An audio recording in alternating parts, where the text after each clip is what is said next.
Going into lockdown or quarantine or working from home, call it what you will, there were things we didn't know might happen, but we've been quick to respond. For example, we ensured that no internal meeting would be longer than half an hour. We also ensured that any person, male or female, could miss any internal meeting if they were struggling at home. We also said that organisers of the meeting should be conscious of certain times of the day not to slot in meetings that might not suit. So again, over communication is important here. And finally, we encouraged not to have back-to-back meetings. We're going to try to be as responsive and as empathetic as possible. We won't get everything right, but if we come from that standpoint, we're probably more likely to be right than wrong.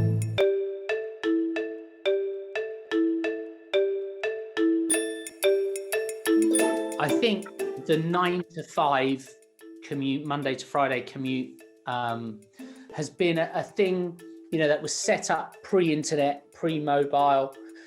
So actually, although we have supported flexible working for many years, the pandemic really forced, obviously, the working from home situation. If you'd asked me a couple of years ago, would you work from home for 3, 4, 5 days a week? I'd go, no, absolutely not. I wouldn't want to.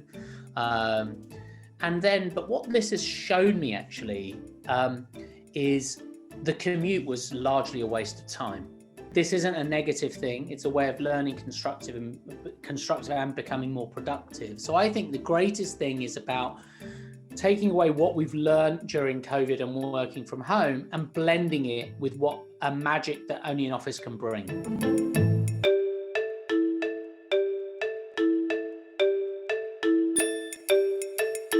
Flexible working is not just a female issue, and the fact that it has been perceived to be is just totally unjustified. We've had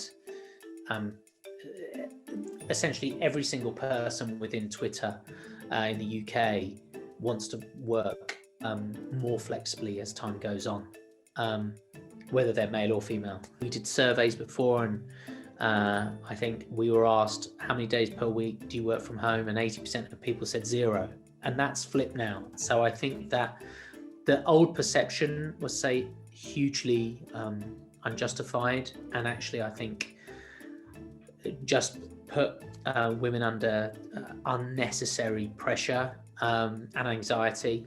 And now what we're seeing is that literally everyone wants to benefit more from working from home, but also benefit more from the magic of the office. So it's getting that blend right.